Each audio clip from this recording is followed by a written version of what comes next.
ನಮಸ್ಕಾರ ಸ್ನೇಹಿತರೆ, ಎಲ್ಲರಿಗೂ ಮತ್ತೊಂದು ಹೊಸ ವಿಡಿಯೋಗೆ ಸ್ವಾಗತ. ನೋಡ್ರಿ, ಇನ್ನು 6 ತಿಂಗಳ ಒಳಗೆ ನೀವು 100% ಒಂದು ಜಾಬನ್ನು ತೊಗೋತೀರಿ. ಯಾಕಂತಂದ್ರೆ ಇನ್ನು ಮುಂಬರುವ 6 ತಿಂಗಳ ಒಳಗೆ 7 ಟಾಪ್ ಜಾಬ್ಗಳ ಬಗ್ಗೆ ಹೇಳ್ತಾನೆ. ಇವಾಗಿಂತ್ರನ ಸ್ಟಡಿ ಮಾಡೋಕ್ಕೆ ಸ್ಟಾರ್ಟ್ ಮಾಡಿರಿ. ಸೊ ಏನು ಗ್ರ್ಯಾಜುಯೇಷನ್ ಆಗಿರ್ಬೇಕಾ ಅಥವಾ PUC ಆಗಿರಬೇಕು, 10th ಆಗಿರ್ಬೇಕಾ, ಎಲ್ಲ ಈ ವಿಡಿಯೋದಾಗ ಹೇಳ್ತಾನೆ. 10th ಮೇಲೂ ಜಾಬ್ ಅದಾವೆ, PUC ಮೇಲೂ ಜಾಬ್ ಐತಿ, ಆಮೇಲೆ ಡಿಗ್ರಿ ಮೇಲೂ ಜಾಬ್ ಐತಿ. ಸೊ ಎಲ್ಲ ಟಾಪ್ 7 ಜಾಬ್ ಬಗ್ಗೆ ನಾನು ಹೇಳ್ತಾ ಹೋಗ್ತಾನೆ. ನೋಡ್ರಿ, ಇಲ್ಲೊಂದು ಏನಪ್ಪ ಅಂತಂದ್ರೆ ಸಾಮಾನ್ಯ ಪಠ್ಯಕ್ರಮ ಇರ್ತೈತಿ, ಕಾಮನ್ ಸಿಲೆಬಸ್ ಇರ್ತೈತಿ ಎಲ್ಲದಕ್ಕೂ. ಸೊ ಈ 7 ಜಾಬ್ಗೂ ನೀವು ಪ್ರಿಪೇರ್ ಆಗ್ಬೇಕಂತಂದ್ರೆ ಒಂದೇ ಸಿಲೆಬಸ್ ಸೇಮ್ ಇರ್ತೈತಿ. ಸೊ ಅದನ್ನು ಚೆನ್ನಾಗಿ ಸ್ಟಡಿ ಮಾಡಿರಿ. ನೋಡ್ರಿ, ಎಲ್ಲ ಬಹುತೇಕ ಪರೀಕ್ಷೆಗಳಿಗೆ ಇರೋದು ಏನಪ್ಪ ಅಂತಂದರೆ ಆ್ಯಪ್ಟಿಟ್ಯೂಡ, ರೀಸನಿಂಗ, ಜನರಲ್ ಅವೇರ್ನೆಸ್, ಓಕೆ, GK ಮತ್ತು GS, ಇಂಗ್ಲೀಷ್ ಅಥವಾ ಕನ್ನಡ ವಿಷಯಗಳಿರ್ತವೆ. ಇವಾಗ ಮೂಲ ಮಟ್ಟದಿಂದ ಸಿದ್ಧಪಡಿಸ್ಕೋಬೇಕು ನೀವು.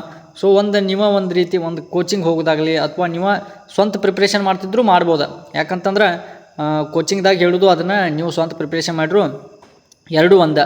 ನೋಡಿರಿ, ಭಾಷೆ ಆಯ್ಕೆ ಮಾಡೋದಂದ್ರೆ SSC MTS ಮತ್ತು RRB NTPC ಮತ್ತು RRB D ಗ್ರೂಪ್ ಇಂಥ ಎಲ್ಲ ಪರೀಕ್ಷೆಗಳನ್ನು ಕನ್ನಡದಲ್ಲೇ ಬರಿಬೋದು. ಅವಕಾಶ ಇರ್ತೈತಿ. ನೀವು ಕನ್ನಡದ ಮಾಧ್ಯಮದ ವಿದ್ಯಾರ್ಥಿಗಳ ಧೈರ್ಯವಾಗಿ ಅರ್ಜಿ ಸಲ್ಲಿಸ್ಬೋದು. ಮತ್ತು ನೆಕ್ಸ್ಟ್ ಮಾಕ್ ಟೆಸ್ಟ್, ಪ್ರತಿದಿನ ಕನಿಷ್ಠ ಒಂದು ಆನ್ಲೈನ್ ಮಾಕ್ ಟೆಸ್ಟ್ ನೀವು ಬಿಡಿಸೋದ್ರಿಂದ ಸಮಯ ನಿರ್ವಹಣೆ ಮತ್ತು ಟೈಮ್ ಮ್ಯಾನೇಜ್ಮೆಂಟ್ ನಿಮ್ಗೆ ಭಾಳ ಇಂಪ್ರೂವ್ ಆಗ್ತೈತಿ. ಅದ್ರ ಸಂಬಂಧ ಏನು ಮಾಡಿರಿ, ಮಾಕ್ ಟೆಸ್ಟ್ನ ಡೈಲಿ ತೊಗೊಳಕ್ಕೆ ಬರೀ. ನೆಕ್ಸ್ಟ್ ವಯೋಮಿತಿ ಸಡಿಲಿಕೆ ನೋಡಿದ್ರೆ SC ST ಅಭ್ಯರ್ಥಿಗಳಿಗೆ 5 ವರ್ಷ ಇರ್ತೈತಿ, OBC ಅಭ್ಯರ್ಥಿಗಳಿಗೆ 3 ವರ್ಷ ಇರ್ತೈತಿ. ಹಾಗೆ PWD ಅಭ್ಯರ್ಥಿಗಳಿಗೆ 10 ವರ್ಷಗಳ ವಯೋಮಿತಿ ಸಡಿಲಿಕೆನೂ ಇರ್ತಾವೆ ಕೆಲವೊಂದು ಜಾಬ್ನಾಗ. ಎಲ್ಲ ಟಾಪ್ 7 ಜಾಬ್ಗಳ ಬಗ್ಗೆ ಇವತ್ತು ನಾವು ನೋಡ್ತಾ ಹೋಗೋಣ. ಫಸ್ಟ್ಗೆ ಬರುವಂಥದ್ದು ಟಾಪ್ 7 ಜಾಬ್ ನೋಡೋದಾದ್ರೆ JCI ಅಂತಂದ್ರೆ ಜೂಟ್ ಕಾರ್ಪೊರೇಷನ್ ಆಫ್ ಇಂಡಿಯಾ ಅಂತ ಬರ್ತೈತಿ, ಜೂನಿಯರ್ ಅಸಿಸ್ಟೆಂಟ್. ಶೈಕ್ಷಣಿಕ ಅರ್ಹತೆ ನೋಡೋದಾತಂದ್ರೆ ಇದ್ರಾಗ ಫಸ್ಟಿದ್ದ 12ನೇ ತರಗತಿ ಪಾಸ್ ಆಗಿರಬೇಕು, 12th ಪಾಸ್ ಆಗಿರಬೇಕು. ವಯೋಮಿತಿ ನೋಡೋದಾತಂದ್ರೆ 18ರಿಂದ 27 ವರ್ಷ ನಿಮ್ಗೆ ಏಜ್ ಲಿಮಿಟ್ ಇರ್ತೈತಿ. ನೆಕ್ಸ್ಟ್ ಆರಂಭಿಕ ವೇತನ ಸ್ಯಾಲ್ರಿ ನೋಡೋದಾತಂದ್ರೆ 42,000ದಿಂದ 45,000 ಪ್ರತಿ ತಿಂಗಳ ನಿಮಗೆ ಸ್ಯಾಲ್ರಿ ಬರ್ತೈತಿ. ನೆಕ್ಸ್ಟ್ ಅರ್ಜಿ ಮತ್ತು ಪರೀಕ್ಷಾ ದಿನಾಂಕ. ಸೊ ಒಂದು ಅಂದಾಜು ಮೇಲೆ ಅಂತಂದ್ರೆ ಪ್ರತಿ ವರ್ಷ ಕರೀತಾರಲ್ಲ, ಸೊ ಇದ್ರ ಮೇಲೆ ನಾನೇನು ಮಾಡಿದ್ದೀನಿ, ಇದೇ ತಿಂಗಳದಾಗ ಬರ್ಬೋದು, ಇದೇ ತಿಂಗಳದಾಗ ಎಕ್ಸಾಮ್ ಆಗ್ಬೋದು ಅಂತೇಳಿ ಒಂದು ಡಿಸೈಡ್ ಮಾಡೀನಿ. ಯಾಕಂತಂದ್ರೆ ಪ್ರತಿ ವರ್ಷ ಕರೆಯುವಂಥ ಒಂದು ಟೈಮಿಂಗ್ ಮೇಲೆ. ನೋಡಿರಿ, ಅರ್ಜಿ ಮತ್ತು ಪರೀಕ್ಷಾ ದಿನಾಂಕ ನೋಡೋದಂದ್ರೆ ಅರ್ಜಿ ಅಕ್ಟೋಬರ್ ಅಥವಾ ನವಂಬರಲ್ಲಿ ನಿಮ್ಗೆ ಅಪ್ಲಿಕೇಶನ್ ಸ್ಟಾರ್ಟ್ ಆಕೈತಿ. ನೆಕ್ಸ್ಟ್ ಪರೀಕ್ಷೆ ಜನವರಿ 2027ಕ್ಕೆ ನಿಮ್ಗೆ ಎಕ್ಸಾಮ್ ಇರ್ತೈತಿ. ಓಕೆ, ಇಲ್ಲಿ ನೋಡಿರಿ, ಜೂಟ್ ಕಾರ್ಪೊರೇಷನ್ ಆಫ್ ಇಂಡಿಯಾ ಅಂತಂದ್ರೆ ಭಾರತ ಸರ್ಕಾರದ ಜವಳಿ ಸಚಿವಾಲಯದ ಅಡಿಯಲ್ಲಿ ಬರುವ ಪ್ರಮುಖ PSU ಸಂಸ್ಥೆಯಾಗಿ ಕಡಿಮೆ ಸ್ಪರ್ಧೆ ಇರುವ ಅತ್ಯುತ್ತಮ ಉದ್ಯೋಗ ಇದಾಗೈತ್ರಿ. ನಾವು ದಯವಿಟ್ಟು ಯಾರೂ ಮಿಸ್ ಮಾಡ್ಕೊಳ್ಬೇಡ್ರಿ. ನೆಕ್ಸ್ಟ್ ಬರುವಂಥದ್ದು SSC MTS ಮತ್ತು ಹವಾಲ್ದಾರ. ನೋಡಿರಿ, ಇದಕ್ಕೆ 10th ಪಾಸ್ ಆಗಿರ್ಬೇಕು. ಜಸ್ಟ್ 10th ಪಾಸ್ ಆದ್ರೆ ಸಾಕು ನೀವು.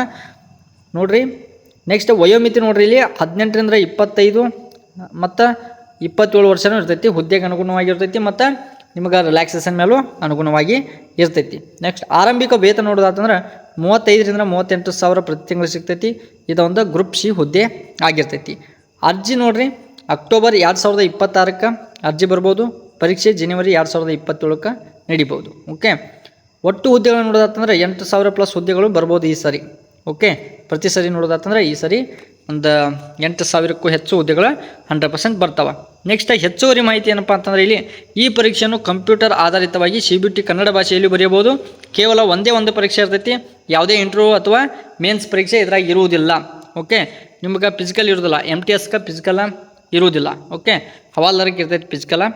ಓಕೆ, ನೆಕ್ಸ್ಟ್ ಬರುವಂಥ job NABARD assistant manager grade A ಇರ್ತೈತಿ. ಇದಕ್ಕೆ ನೀವು 100% ಡಿಗ್ರಿ ಪಾಸ್ ಆಗಿರ್ಬೇಕು. ನೋಡಿರಿ, ಡಿಗ್ರಿ ಪಾಸ್ ಆಗಿರ್ಬೇಕು. ಶೈಕ್ಷಣಿಕ ಅರ್ಹತೆ ಏನಪ್ಪ ಅಂತಂದ್ರೆ ಯಾವುದೇ ವಿಷಯದಲ್ಲಿ ಬ್ಯಾಚುಲರ್ಸ್ ಡಿಗ್ರಿಯನ್ನು ಕಂಪ್ಲೀಟ್ ಮಾಡಿರ್ಬೇಕು. ವಯೋಮಿತಿ ನೋಡಿರಿ, 21ರಿಂದ 30 ವರ್ಷ ಏಜ್ ಲಿಮಿಟ್ ಇರ್ತೈತಿ. ನಿಮಗೆ ಆರಂಭಿಕ ವೇತನನ 1,25,000 ಪ್ರತಿ ತಿಂಗಳು ಇರ್ತೈತಿ. ಗ್ರೂಪ್ A ಆಫೀಸರ್ ಪೋಸ್ಟ್ ಇದಾಗಿರ್ತೈತಿ ರೀ. ನೋಡಿರಿ, ಅರ್ಜಿ ಅಕ್ಟೋಬರ್ 2026ಕ್ಕೆ ಸ್ಟಾರ್ಟ್ ಆಗ್ಬೋದು. ನೆಕ್ಸ್ಟ್ ಪರೀಕ್ಷೆ ಡಿಸೆಂಬರ್ 2026.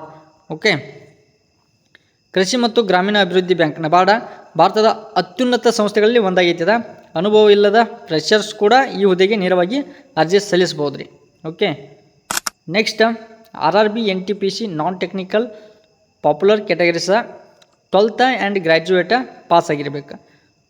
ಇದ್ರಾಗ ಹುದ್ದೆಗಳನ್ನ ನೋಡ್ರಿ, ಫಸ್ಟ್ನೇದ್ದು station master, goods guard, junior clerk, typist, commercial apprentice. Okay, ಇದಕ್ಕೆ ಶೈಕ್ಷಣಿಕ ಅರ್ಹತೆ ನೋಡಿರಿ, 12th ಕ್ಲರ್ಕ್ ಹುದ್ದೆಗಳಿಗೆ 12th ಆಗಿರಬೇಕು. ಗ್ರ್ಯಾಜುಯೇಷನ್, ಸ್ಟೇಷನ್ ಮಾಸ್ಟರ್ ಮತ್ತು ಇತ್ಯಾದಿ ಅದಾವಲ್ಲ ಅವಕ್ಕೆಲ್ಲ ಗ್ರ್ಯಾಜುಯೇಷನ್ ಆಗಿರ್ಬೇಕು. ವಯೋಮಿತಿ 12th ಹುದ್ದೆಗೆ 18ರಿಂದ 30 ವರ್ಷ ಆಗಿರಬೇಕು. ಡಿಗ್ರಿ ಹುದ್ದೆಗೆ 18ರಿಂದ 33 ವರ್ಷ ಏಜ್ ಲಿಮಿಟ್ ಇರ್ತೈತೆ ರೀ. ಅರ್ಜಿ ಮತ್ತು ಪರೀಕ್ಷೆ ದಿನಾಂಕ ನೋಡಿದ ಅರ್ಜಿ ಅಕ್ಟೋಬರ್ ಅಥವಾ ನವಂಬರಲ್ಲಿ ಬರ್ಬೋದು. ಓಕೆ, 2026 ಅಕ್ಟೋಬರ್ ಅಥವಾ ನವಂಬರಲ್ಲಿ. ಓಕೆ, ಪರೀಕ್ಷೆ ನೋಡೋದಾದ್ರೆ ಫೆಬ್ರವರಿ 2027. ಓಕೆ, ಅಕ್ಟೋಬರ್ ನಂತರ ನವಂಬರ್ ತನಕ ಇದು ನೋಟಿಫಿಕೇಶನ್ ಬರ್ಬೋದು. ನೆಕ್ಸ್ಟ್ ಪರೀಕ್ಷೆ ದಿನಾಂಕ ನೋಡಿದ್ರೆ ಫೆಬ್ರವರಿ 2027. ನೆಕ್ಸ್ಟ್ ಒಟ್ಟು ಹುದ್ದೆಗಳು 10,000+ ಬರ್ತಾವೆ. 10,000ಕ್ಕೂ ಹೆಚ್ಚು ಹುದ್ದೆಗಳು ಇದ್ರಾಗ ಬರ್ತಾವೆ. ಭಾರತೀಯ ರೈಲ್ವೆ ಉದ್ಯೋಗ ಪಡೆಯಲು ಲಕ್ಷಾಂತರ ಅಭ್ಯರ್ಥಿಗಳು ಬರೆಯುವ ಪರೀಕ್ಷೆಯನ್ನು ಕನ್ನಡ ಭಾಷೆಯಲ್ಲೂ ಬರೆಯಲು ಅವಕಾಶ ಐತಿ ಇದಕ್ಕೆ. ಓಕೆ, ನೆಕ್ಸ್ಟ್ 3rd ಪ್ಲೇಸ್ ಬರೋದ IBPS RRB assistant manager scale 1 ಅಂತ ಬರ್ತದೆ. ಇದಕ್ಕೆ ನೀವು ಡಿಗ್ರಿ ಪಾಸ್ ಆಗಿರಬೇಕು. ಶೈಕ್ಷಣಿಕ ಅರ್ಹತೆ ನೋಡಿರಿ, ಯಾವುದೇ ಪದವಿ, ಯಾವುದೇ ಕನಿಷ್ಠ ಅಂಕಗಳ ಶೇಕಡಾವಾರು ಮಿತಿ ಇಲ್ಲ. ಎಷ್ಟು ಒಟ್ಟು ಡಿಗ್ರಿ ನೀವು ಕಂಪ್ಲೀಟ್ ಮಾಡಿರ್ಬೇಕು. ನೆಕ್ಸ್ಟ್ ಗ್ರ್ಯಾಜುಯೇಷನ್ ಕಂಪ್ಲೀಟ್ ಆಗಿರ್ಬೇಕು ನಿಮ್ಮದು. ಯಾವುದೇ ಇದ್ರು ಅಲ್ಲಿ BCom, BA, BSc ಯಾವುದೇ ಆಗಲಿ. ಓಕೆ, ವಯೋಮಿತಿ ನೋಡಿರಿ 18ರಿಂದ 20 ವರ್ಷ ಇರ್ತೈತಿ. ಅಧಿಕೃತ ಸರ್ಟಿಫಿಕೇಟ್ಗಳು ಕೂಡ ಅನ್ವಯ ಇರ್ತೈತಿ ನೋಟಿಫಿಕೇಶನ್ ಮೇಲೆ. ನೆಕ್ಸ್ಟ್ ಹುದ್ದೆಗಳ ಸಂಖ್ಯೆ ನೋಡಿರಿ 10,000+ ಪ್ರಾದೇಶಿಕ ಗ್ರಾಮೀಣ ಬ್ಯಾಂಕ್ ಹುದ್ದೆಗಳು ಇದ್ರಾಗಿರ್ತಾವೆ. ಓಕೆ, ಅರ್ಜಿ ನೋಡಿರಿ ಅಕ್ಟೋಬರ್ 1, 2020 ಸ್ಟಾರ್ಟ್ ಐತಿ.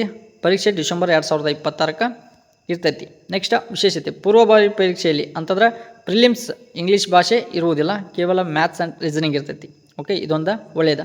ನೆಕ್ಸ್ಟ್ ಕರ್ನಾಟಕ ಗ್ರಾಮೀಣ ಬ್ಯಾಂಕ್ಗಳಲ್ಲಿ ಪೋಸ್ಟಿಂಗ್ ಪಡೆಯಲು ಇದು ಸುವರ್ಣ ಅವಕಾಶ ಇರ್ತೈತಿ.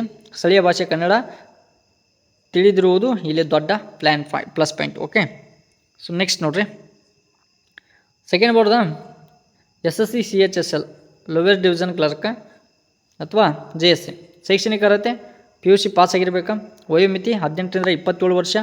ನೆಕ್ಸ್ಟ್ ಆರಂಭಿಕ ವೇತನ 35ರಿಂದ 45 ವರ್ಷ. ನೆಕ್ಸ್ಟ್ ಅರ್ಜಿ ಸಲ್ಲಿಕೆ ಸೆಪ್ಟೆಂಬರ್ 2026. ಪರೀಕ್ಷೆ ನವೆಂಬರಿಂದ ಡಿಸೆಂಬರ್. ಓಕೆ, ನವೆಂಬರಿಂದ ಡಿಸೆಂಬರ್ ಒಳಗಿರ್ತಾವೆ. ಸೊ ನೋಡಿರಿ, ಆಯ್ಕೆ ಪ್ರಕ್ರಿಯೆ ಟೈರ್ 1 CBT ಇರ್ತೈತಿ, tier 2 CBT plus typing test ಇರ್ತೈತಿ. ಇದಕ್ಕೆ ನೋಡಿರಿ, ಕೇಂದ್ರ ಸರ್ಕಾರದ ವಿವಿಧ ಸಚಿವಾಲಯಗಳು ಮತ್ತು ಇಲಾಖೆಗಳಲ್ಲಿ ಕ್ಲರ್ಕ್ ಹುದ್ದೆಗೆ ಇದು ಅತ್ಯುತ್ತಮ ಪರೀಕ್ಷೆ ಆಗಿದೆ. ಟೈಪಿಂಗ್ ಜ್ಞಾನ ಅಭ್ಯಾಸ ಮಾಡೋದು ಇಲ್ಲಿ ಇಂಪಾರ್ಟೆಂಟ್. ಓಕೆ, ಟೈಪಿಂಗ್ನ ಒಂದು ಸ್ವಲ್ಪ ಸ್ಪೀಡ್ ಮಾಡ್ಕೊರಿ. ನೆಕ್ಸ್ಟ್ ನೋಡಿರಿ, NHB ಅಸಿಸ್ಟೆಂಟ್ ಮ್ಯಾನೇಜರ್ ಅಂತಂದ್ರೆ ನ್ಯಾಷನಲ್ ಹೌಸಿಂಗ್ ಬ್ಯಾಂಕ್ ಅಂತ ಬರ್ತೈತಿ. NHB ಅಂತಂದ್ರೆ ಇದಕ್ಕೆ ಡಿಗ್ರಿ ಪಾಸ್ ಆಗಿರ್ಬೇಕಾ. ನೆಕ್ಸ್ಟ್ ವಯೋಮಿತಿ ನೋಡಿರಿ 21ರಿಂದ 30 ವರ್ಷಗಳು. ಸಾಮಾನ್ಯ ವರ್ಗದವರಿಗೆ SC ST OBC ಅಭ್ಯರ್ಥಿಗಳಿಗೆ ಸಡಿಲಿಕೆ ಇರ್ತೈತಿ.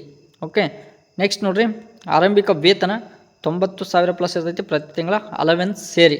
ಓಕೆ, ರೂಮ್ ರೆಂಟ ಮತ್ತು ಬಸ್ ಚಾರ್ಜ ಇವೆಲ್ಲ ಕೂಡಿಸಿ ಅಲವೆನ್ಸ್ ಎಲ್ಲ ಸೇರಿಸಿ 90,000+ ಇರ್ತೈತಿ. ಅರ್ಜಿ ಮತ್ತು ಪರೀಕ್ಷಾ ದಿನಾಂಕ ನೋಡೋದಾದ್ರೆ ಅರ್ಜಿ ಅಕ್ಟೋಬರ್ ಒಳಗೆ ಸ್ಟಾರ್ಟ್ ಆಗ್ಬೋದು. ನೆಕ್ಸ್ಟ್ ಪರೀಕ್ಷೆ ಡಿಸೆಂಬರ್ 2026. ಏಕ ಹಂತದ ಪರೀಕ್ಷೆ, ಸಿಂಗಲ್ ಡೇ ಆನ್ಲೈನ್ ಎಕ್ಸಾಮ್ ಇರ್ತೈತಿ ಇದಕ್ಕೆ, ಮತ್ತು ಸಂದರ್ಶನ ಇರ್ತೈತಿ.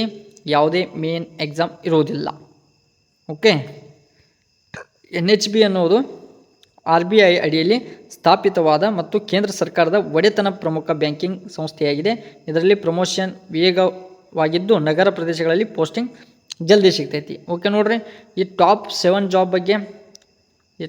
ಜಾಬ್ ಅದಾವಲ್ಲ, ಸೊ ಇವು ಏನಾರು ನಿಮಗೆ ಯೂಸ್ಫುಲ್ ಆಗಿತ್ತಂತಂದ್ರೆ ದಯವಿಟ್ಟು ನನ್ನ ಚಾನಲ್ನ ಸಬ್ಸ್ಕ್ರೈಬ್ ಮಾಡ್ಕೊರಿ. ನೋಡಿರಿ, ಹೇಳಿದ್ದಕ್ಕೆ ಮತ್ತು ಒಂದು ವಾರ ಅಥವಾ 15 ದಿನ ಅಷ್ಟೇ ಫರ್ಕ್ ಆಗ್ಬೋದು ನೋಟಿಫಿಕೇಷನ್ ಅಥವಾ ಅಪ್ಲಿಕೇಶನ್ನ. ಓಕೆ ನೋಡಿರಿ, ಯಾರ್ಯಾರೆಲ್ಲ ಟ್ರೈ ಮಾಡ್ತೀರಿ ದಯವಿಟ್ಟು 7 ಜಾಬ್ನ ಒಂದು ನೋಟ್ ಮಾಡಿ ಇಟ್ಕೊರಿ. ಸೊ ಅಪ್ಲಿಕೇಶನ್ ಯಾವಾಗ ಸ್ಟಾರ್ಟ್ ಆಗ್ತಿದ್ದು ನೋಟಿಫಿಕೇಶನ್ ಬಂದ ಕೂಡಲೇ ನಾನು ಪ್ರತಿಯೊಂದು ಯಾವುದಾದ್ರು ಜಾಬ್ ಅಂತಂದ್ರೆ ನಾನು ಅದ್ರ ಬಗ್ಗೆ ವಿಡಿಯೋ ಮಾಡಿ ಅಪ್ಲೋಡ್ ಮಾಡ್ತೇನೆ. ಓಕೆ ರೀ, ನಿಮಗೆ ಯಾವ ಜಾಬ್ಗೆ ಕಾಯತ್ರಿ ಅಂತ ದಯವಿಟ್ಟು ಕಾಮೆಂಟ್ ಮಾಡಿರಿ. ಈ ಚಾನಲ್ನ ಸಬ್ಸ್ಕ್ರೈಬ್ ಮಾಡ್ಕೊಂಡಿಲ್ಲ ದಯವಿಟ್ಟು ಸಬ್ಸ್ಕ್ರೈಬ್ ಮಾಡ್ಕೊಡ್ರಿ. ನೋಡಿರಿ, ನಿಮಗೆ ಮಾಹಿತಿ ಇಷ್ಟ ಆಗತ್ತಿತ್ತಂದ್ರೆ ಮಾತ್ರ ಸಬ್ಸ್ಕ್ರೈಬ್ ಮಾಡ್ಕೊರಿ. ಆಮೇಲೆ ನನ್ನ ಟೆಲಿಗ್ರಾಮ್ ಚಾನಲ್ ಲಿಂಕ್ನ ಡಿಸ್ಕ್ರಿಪ್ಷನ್ದಾಗ ಕೊಟ್ಟಿರ್ತೀನಿ, ದಯವಿಟ್ಟು ಜಾಯಿನ್ ಆಗಿರಿ ಅಂತ ಹೇಳ್ತಾನೆ. ಇವತ್ತಿನ ನೋಡೋಣ ಇಲ್ಲಿಗೆ ಮುಗಿಸ್ತಾ ಇದ್ದೀನಿ. ಎಲ್ಲರಿಗೂ ಧನ್ಯವಾದಗಳು.